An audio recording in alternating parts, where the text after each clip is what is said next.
Welcome to another How Good Is. Today we're going to take a look at another Iroha unit. So in case you already know my general opinion about Iroha being a character that isn't very interesting in story and that isn't very interesting in gameplay, yeah, this one is kind of that. So here's the thing that I want to have to lay down for you guys. I know that I've made it clear very much in the past that I don't really care that much about Iroha as a character in gameplay and as a character in story. But I don't want there to be like terrible Iroha characters. I want there to be good Iroha characters because why wouldn't I want Iroha to be a good character? She's the protagonist of a manga record. Certainly you would want the protagonist to actually have good units for people to roll for, because she has plenty of fans and those fans deserve good units. But they're not fucking getting them because this unit is fucking terrible. So what is it about this unit? So she has 2 Exilers, 2 Blastics, not even a gorilla.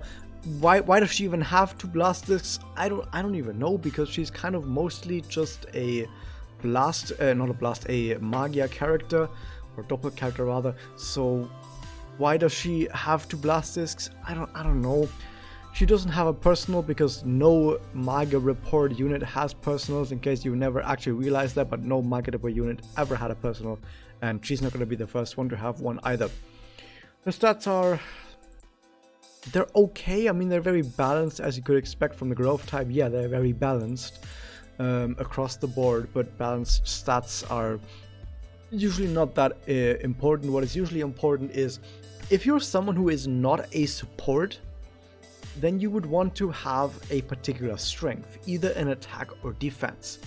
Her attack is pretty darn good, I'll say that, but it's not super amazing, so I wouldn't really call it a strength, to be honest.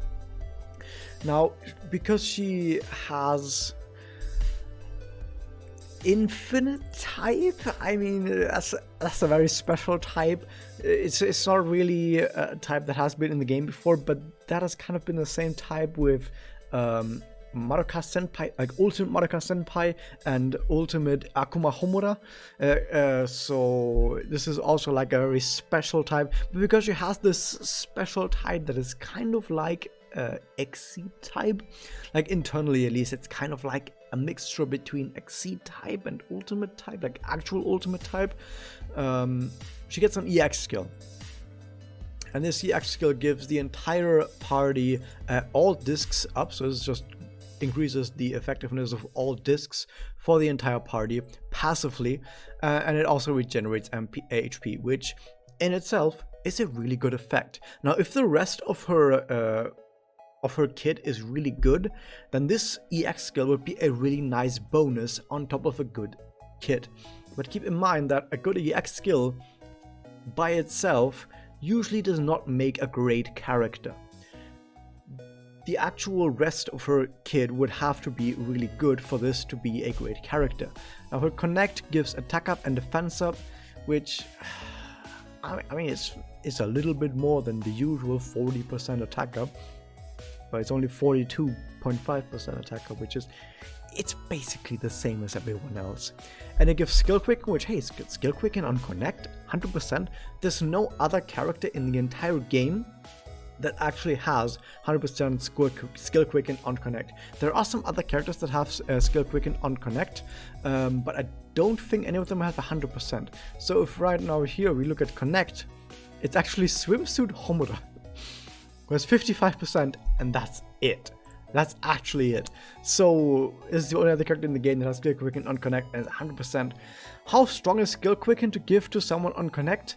I mean, it's decent if you're specifically fishing for specific actives. Let's say, for example, that you're in a 100 Evils quest and you know that someone has just used their Meteor Rain and you want them to get Meteor Rain back as soon as possible. You can connect into that character and they will get Meteor Rain back 1 turn sooner. But that's everything that this connect is really gonna do, because the defense up and the attack up is kind of basic and not really special. So I'm not quite sure this is what you want to use the connect for, but you could use it for that. You could use it for a faster meteor rain for like one turn, which you could do that. You could do that. Moving on to the Magia, more specifically the Doppel, it does attribute strength damage to all enemies, which, knowing that her attack is actually kind of decent, will mean that this will do a decent amount of damage to dark type enemies. So yeah, I guess specifically for dark type enemies this could be alright, but I will tell you right now that you will not be using her in high-end Kimochi battles. And Kimochi battles is where attribute strength from damage is the most important, and because you're not using her where attribute strength from damage is really important, this might actually be a drawback.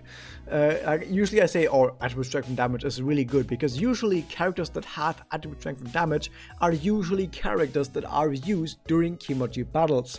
But if you have this on a character that is actually not used during Kimochi battles, it actually becomes kind of bad, because it means that now she's specifically only good against dark type enemies, but kind of terrible against any other element of a unit, and that is actually kind of bad. The effects on it are all discs down. This is just all discs, which is Excel discs, charge discs, and blast discs all down. Which, how strong is that? It's not actually that powerful, because think about what happens when you're doing 100 Evils quest. What is most likely to kill you or put you in a terrible spot is usually when enemies use their Magia against you. Like if you're fighting against 100 Evils, what is killing you mostly is enemy Magia, and this does not weaken Magia. A damage down would weaken enemy Magia, an attack down would weaken enemy Magia, and of course Magia down would also weaken enemy Magia.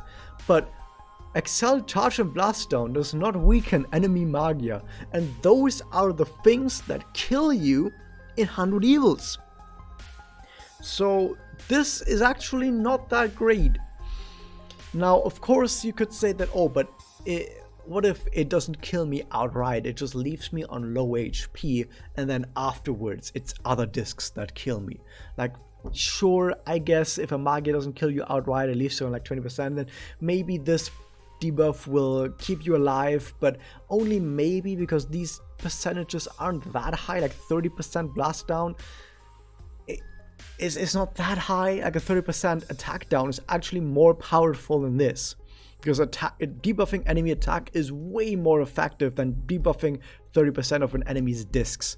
So this is just not very good at actually keeping your party alive, and it doesn't really matter that much in mirrors either, because in mirrors you probably shouldn't die from normal discs anyway. And in mirrors, if you want to survive, you have Meteor Rain and you have Negotiator, and those keep you alive. You're not gonna factor this in to keep you alive. What else do we have? We have all discs up for your party. This is actually alright, like buffing all your party's discs, but keep in mind these are buffs that are spread across multiple avenues. So if you are a fully Excel team, you only care about the Excel buff. These other buffs are completely fucking useless. And on the other hand, if you're a blast team or a charge blast team, you only care about the other two buffs. You only care about blast and charge up. But you don't care about the Excel up, so you're once again faced with buffs that don't do anything. And you could say like, okay, but it doesn't matter if I don't care about the Excel up. What I care about is the blast up and the charge up, and they're good numbers, right? Well, compared to Magias, or rather Doppels, that actually buff specifically double up, blast up, those actually do a lot more, right? Like, I know, for example, that Kasumi, for example, on her Doppel does a lot more than, oh my god, where is it? Where the fuck are Doppels? Like, if we look at this, for example, you have Kasumi, who does 65%, that's way more. Kanagi, to herself, 70%, and she's a blaster, right? She would actually benefit from that a lot, right? Oh, that's amazing. Himura gives us a 70%. Fucking Fate gives us a 65%, that's more. Like, Eri gives everyone more blast up. Eri gives everyone more blast up than Infinity Iroha. So if all you care about is blasting, you can use Eri. Or Aimi rather. I think this wiki is kind of confusing with how it names the characters. Anyway, you can use Aimi instead. 55% instead of 50%. Mifuyu is fucking useless. I'm sorry for having to bring this up, but actually Mifuyu is actually kind of fucking useless. But then you have Ashley, 65%. That's more than 50%. You have Isabo, self 65%. All these numbers are way higher than 50%. How is that possible? Fucking normal Yachio. Normal Yachio gives a better blast up than Infinity Iroha. So why would you use Infinity Iroha if you can just use any other character for specifically blast teams? And I could do the same spiel with Excel Up. It's the same thing with Excel Up. Like, why would you use this character for Excel teams if you can have another character that instead gives more Excel Up bonuses?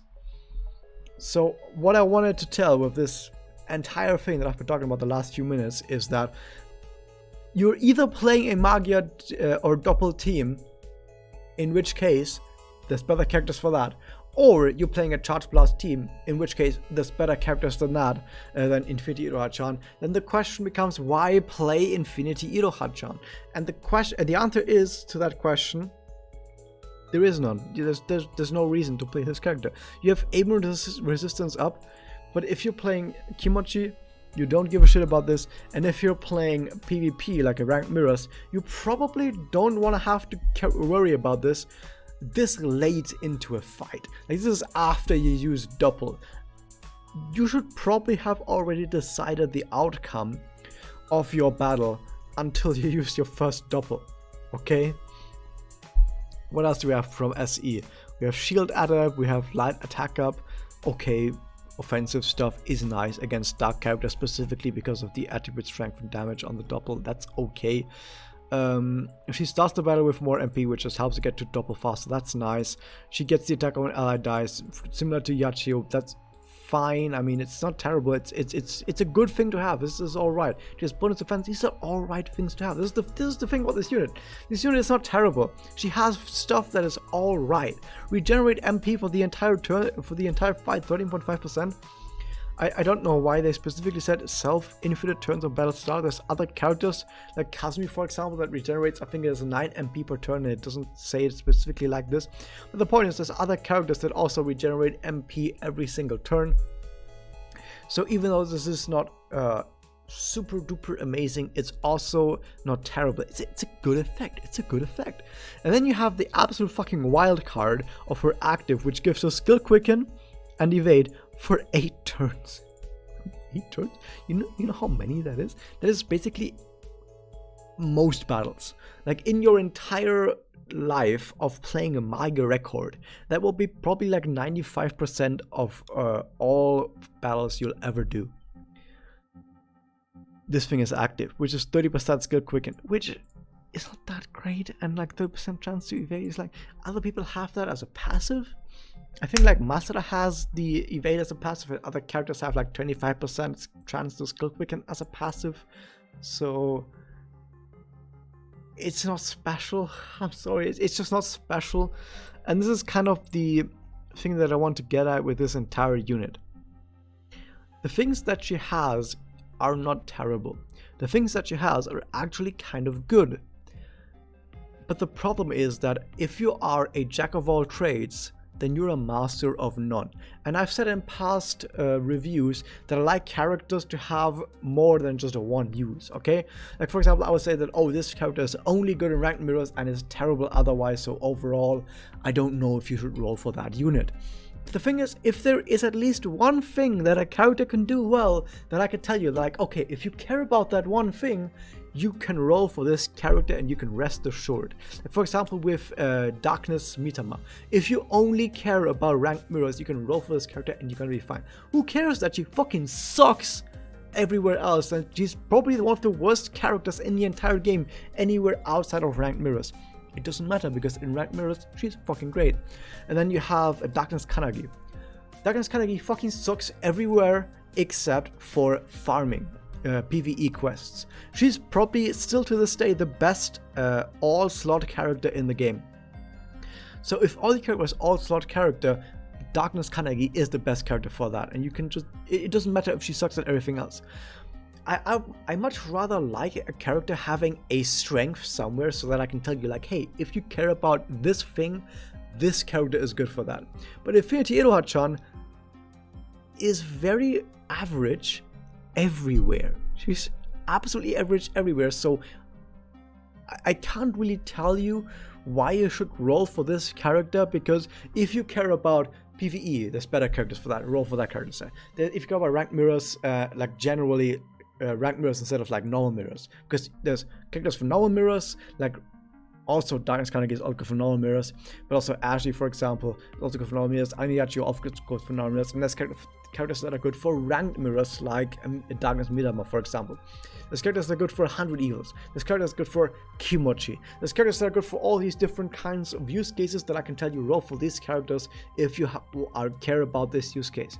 And if you say, oh, but I care about all of these use cases at once, they're still better characters than Infinity Iroha-chan.